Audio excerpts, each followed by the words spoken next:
Hey guys, Janice Vaughn, letting your light shine. Welcome back to my channel. Thank you all so much for your likes, comments, subscribe, shares, support for one another. That is huge. You guys are really helping one another. I know I can't get to every single comment. I try as hard as I can, but your comments are helping other people. So I encourage you to keep doing that. Thank you all so much. All right, so I wanted to give you guys some examples of, blame shaming, okay? I found an email, and this was written by the narcissist shortly after he was booted a year ago, and I was like, I really sat here. Now, when I read this a year ago, I really didn't think too much about it. I knew it was all blaming, but now that I'm going through it a year later, I'm like, wow, this is so classic. So I'm just gonna read just some statements that he wrote. And this was after he was removed from the home due to abuse by him. Not me, I didn't abuse him. He did abuse me, and that's why the order of protection was upheld, but still, it's the blame shifting, okay? Or blame shaming, whatever you wanna call it. So this is one of the things he said to me. This has been all your choice, not mine, and I don't feel that I should be treated this way by you after all I have done for you. Okay, how many times have you guys heard that? After all that I do for you. Really? Give me a break. This is just not right to put your husband out on the streets with no money, housing, etc. You know what?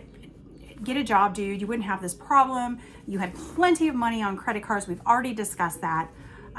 Sadly, I just went food shopping and I have no access to that at all. No place to lay my head and no money to get by. How many of you would put yourself in that situation? I wouldn't, but it's the blame. How dare you do this to me, okay?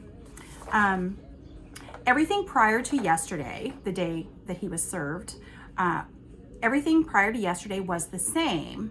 So I don't see why it would change today and going forward until the divorce is finalized. You know how many times I said to him, I go, you know what? If this doesn't stop, I'm out. I'm done. You keep saying that. Well, you know what? Mark my word, when I say something like that, I'm going to do it. And he had forewarning so many months, weeks, years in advance. This should not have been a surprise to him. And then he goes on to say, I would never, ever do this to you or anyone else. Okay, you're not going to kick somebody out, but you're going to abuse the hell out of them. You're going to abuse them emotionally, mentally, psychologically, physically. You're going to abuse them, and that's okay. But you getting kicked out for that behavior is not okay. I'm a little confused. I don't buy that. So being in a healthier place now really gets me to recognize this. So this is why I wanted to share some of these things with you, so that you guys can recognize if you're hearing some of these things, this is their game. It's always a game with these people. It's all your choice from here on out. Absolutely, it's my choice. That's exactly why you were booted. I hope that you do the right thing, manipulation right there, that you said you would do in your numerous emails and text, and refrain from anything else other than making this as smooth and quick as possible for both of us. You chose all of this, not me. Actually, the narcissist chose this. I didn't choose it. I just didn't tolerate the behavior any longer. So his actions got him to where he is today. I didn't do it. But see how he wanted to blame me for where he is? No, I was not owning that. No way at all. And then he went on to talk about how his credit was, so good. And this kills me. He goes, the fact that you got a good, I refinanced my car. The fact that you got a good rate on refinancing your SUV behind my back. It's my car. How is that behind your back? It's my car. It's not titled to you. It's titled to me. I can refinance when I want, where I want, with whom I want. So he was pissed because I didn't involve him in the process, and he couldn't take credit for that low interest rate refinance, which was a month before I booted him, which was even classic. And then he went on to say that his credit was so good. And of course he wants to blame the ex-wife again for his poor credit. It was near perfect if not for my ex-wife causing financial issues. Stop blaming people. You're in control of your own credit. You're in control of your own finances. You can't blame somebody else for where you are. But, you know, he had to bring up her again. And so that's just that's not fair to her. And I'm sure he's doing that now, blaming her and me to whomever he's with now. Sorry, I feel sorry for you. Anyway, manipulating the court and blah, blah, blah, blah, blah. Nah, yeah. Anyway, that's not even relevant. And then he talked about why child support, why he feels like he shouldn't have to pay because everybody's against him. And that's my fault for blaming him for not paying his child support. It's not my child support obligation, dude. It's not mine, it's yours.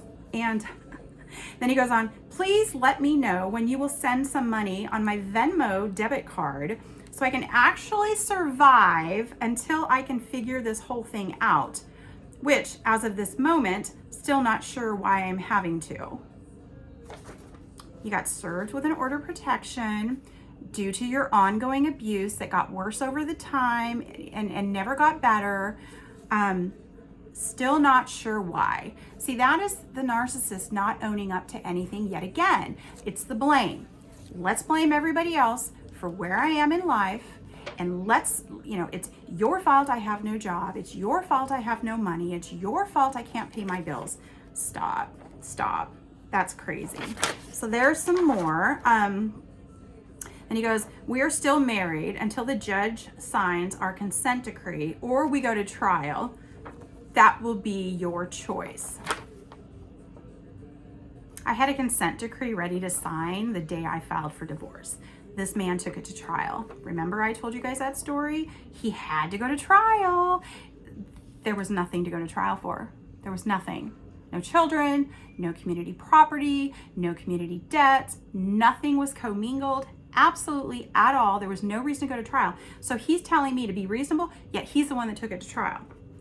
I am a simple person and never wanted much for all I have done and been through in my life. I feel that what I asked for is very reasonable and simple and clearly not demanding at all. And then he goes, here is the timeline of the divorce so far. And then he screenshots our court docket to show the progress. I'm like, dude, I know exactly where our divorce is at. Should be over by now, but you know, you had to take it to trial. And then he quotes some statutes and he goes, here's what he Googled and he screenshotted this to me. Do I have to support my husband during separation? Why would he Google that?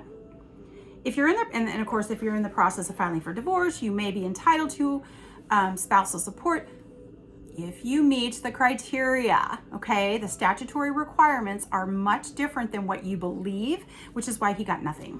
Okay, as saying you are the only one with access to our accounts, only your name is on them, absolutely, and all the money. I'm not sure why you can't pay the bills as you've always handled and paid all of the bills all this time, no matter whose name is on them. Well, I stopped paying the bills, okay, because they're not mine, they're his. And after how many years of not getting a job and not going out and earning a paycheck to bring in the front door, those are not my responsibilities. I don't pay my children's bills. I don't pay my friends' bills. I don't pay my parents' bills. I don't pay anybody's bills but my own bills. So why on earth should I be expected to pay the bills of the narcissist? See, it's that expectation and the demands, and it's like the entitlement. It's like, no, I don't want to get a job. I'm going to badger you and I'm going to demean you until you start paying my bills. That's not how this works. That is not how any of this works in life. And we all take care of our own needs, our own responsibilities. We can never expect anybody else to do it. But why does he expect me to pay his bills when they're all his bills to take care of? So that's why I was telling you the blame game, okay? And then there's more. FYI, I don't see the payment being made yesterday on apparently a Bank of America credit card. Is there any reason why this was not done? You have paid all of our bills for quite a while. Please make all payments on my credit cards as you have always done. You are fully aware of this. Once you pay them, oh, then we get demanding. Once you pay them, please send me a picture or an email that they were actually paid so I can make sure that there's no late charges or any other fees associated with the late payments. Thanks. Seriously? You guys, it's crazy. It's crazy. Anyway, so the blame shaming, the shifting, it's terrible. It's awful. So look out for some of those signs, because I'm sure some of you have received some of those comments, or if not, watch for those, because that is control, that is manipulation. It's total narcissistic BS behavior. All right, so be on the lookout for that. All right, guys, love and light to all of you. Thank you. I'll be back. Thanks.